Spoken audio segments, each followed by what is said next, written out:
episode 1 of this live.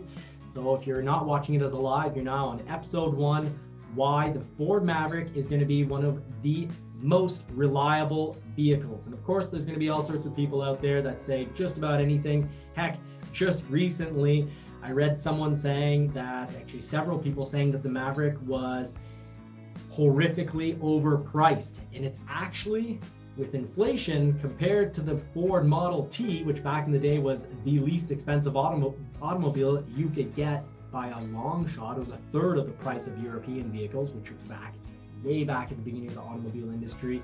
You had to get a European-made vehicle.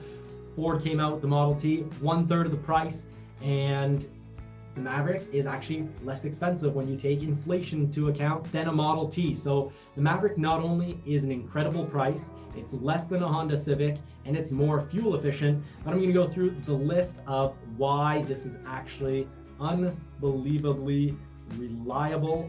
And I've got to make sure I've got my notes here. Thank goodness. So this is from Chuck here, and we've got Charles here, Chuck that sent this off to me, and I agree with it completely. Having been at Ford for 10 years and having known, when I first started at Ford, I knew that Ford's hybrid technology had been worked on with Toyota, so it's heavily influenced by Toyota. And as Chuck pointed out, Toyota has probably invested the most in hybrid technology, not full EV technology, but hybrid technology. So they know what they're doing. They've had, their Prius has been unbelievably reliable. All their hybrid models have been unbelievably reliable. Well, guess what? The Ford Maverick's transmission is almost identical to what you'll find over at Toyota. Why? Because, Ford, mostly Toyota, but Ford and Toyota have worked together to, partnered up to create that hybrid system. So you've got the Ford Maverick hybrid. Here are the reasons why this thing is going to be unbelievably reliable. About 8 to 10 points. First of all, Ford Maverick hybrid, no transmission with there's no the transmission. It's not your traditional mechanical transmission, which can have its faults, but it's also not a CVT that's run off of belts.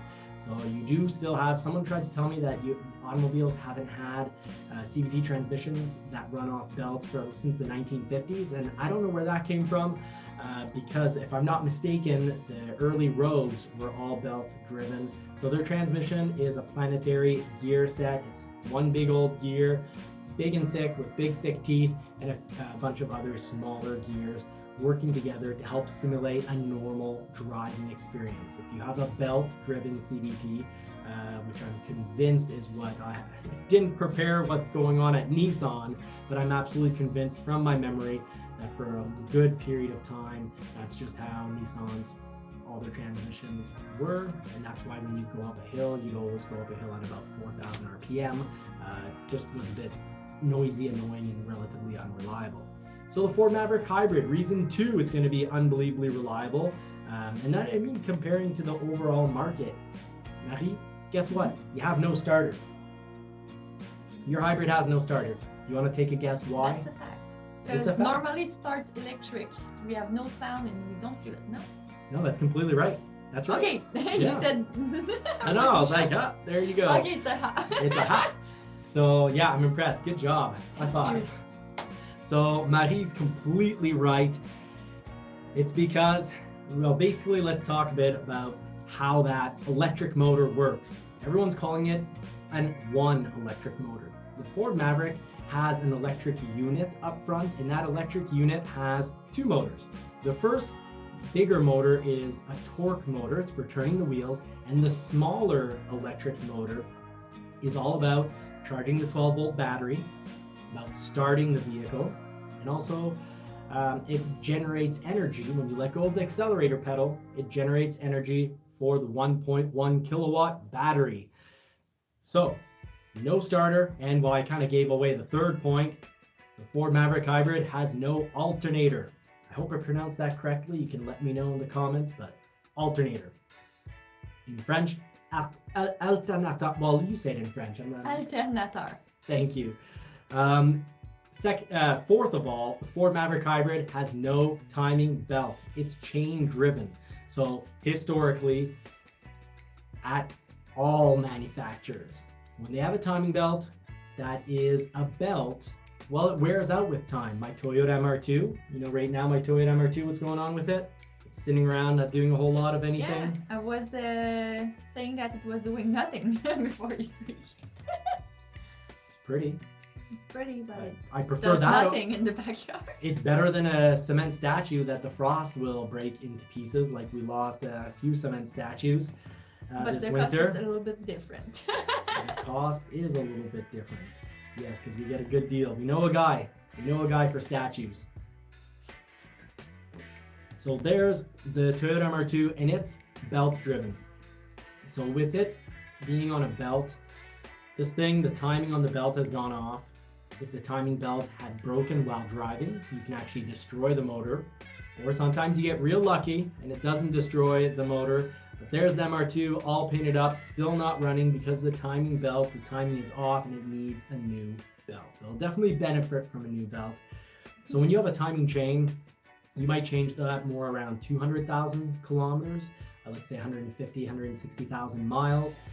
Sometimes you can stretch them out even more. Timing belt, you pretty much always religiously need to do those at 60,000 miles or 100,000 Canadian kilometers. 100,000 kilometers for my Canadian friends out there. Now let's go back to the list. See if I can get this to pop back up there. Some days are worse than others. So tech's working for me tonight, or I'm working for tech. So the fifth point, the Ford Maverick Hybrid has no accessory belt. So that helps because when belt snaps, your vehicle's not starting, it's annoying. So this has lower cost of ownership. Ford Maverick Hybrid has no conventional AC.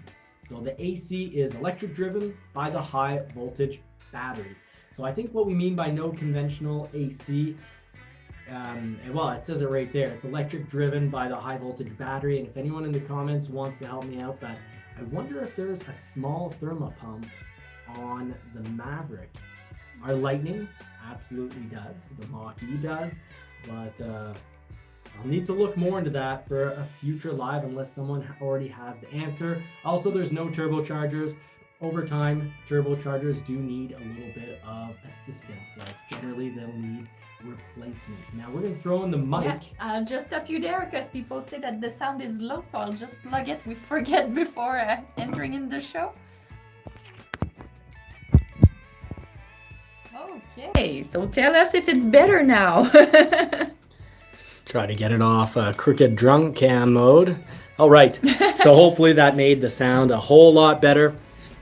Now, the Ford Maverick Hybrid also has less engine wear since it's not running as much of the time. Now, of course, you've got winter experience with this. Why don't you talk to us about your vehicle and how often it runs or doesn't run in the winter? Yeah, when it's cold in the morning, the car starts with gas. No, it's not gas. We're supposed to say it's fuel. And maybe 10 minutes after I've started the car, I'm able to run electric. So it's better when it's not that cold outside. Yeah, upper the freezing point. Because when it's warmer, you're running on electric mode far more often. Mm-hmm. And contrary to popular belief, some people think that the Maverick won't be in electric mode when you're on the highway, that there's some speed limit maximum, like 50 kilometers an hour, or 50 miles per hour, about 80 kilometers an hour. But that's not the case. You can be in electric mode, all electric mode on the highway. Am I right? Yeah, sometimes less than when you're in the city, but yeah, we can see it appears. And the colder it is, the less often the electric motor is going to be on. And that only makes sense because the vehicle, the Ford Maverick, is smart enough to not let that battery go completely to empty when it's freezing. Because then a battery that has charge will not freeze, but if it does not have charge, it'll freeze very quickly. And that would be bad. That would be the end of your battery. That'd be a costly mistake. Now, not the end of the world. It's a 1.1 kilowatt battery. We're not talking about a 131 kilowatt battery like on the Lightning. That thing costs tens of thousands of dollars. But also, of course, the Lightning will never let you get to its true empty because they don't want that battery freezing. Now, the Ford Maverick Hybrid, another reason it's going to be one of the most reliable vehicles you can buy, I'll swear my name to it, is, of course, you've got less brake wear due to regenerative braking. So you're going to use your brakes less. You're going to go through brake pads, discs, and calipers less than you would on a traditional vehicle. The calipers, however, what's nice is you are using your brake calipers often enough so that the pistons don't seize up in them. So there are your reasons to why the Ford Maverick is going to be unbelievably reliable. And I've seen it with the C-Max, I've seen it with the Fusion Hybrid, the Escape Hybrid.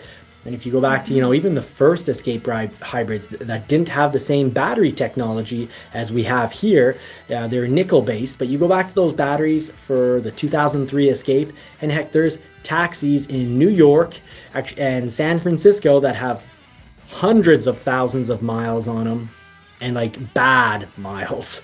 And they're surviving. They're on often their third or fourth interior, but they're still on their original batteries. We were watching the show Suits, and I got pretty excited when I saw yellow Escape taxis in the background. Yeah. You remember? I got excited. I was like, that's the Escape Hybrid right there. They're still on the road. I'm not cute. I'm fearsome. No, not you, the taxi. Oh. Thought you were saying I was cute. I was like, what a way to describe your hubby as cute. No, what guy wants to be cute? The little Escape taxi. That's cute. Thank you. Even my MR2, it's small. It's not cute. You cannot do taxi with that though. You taxi one person.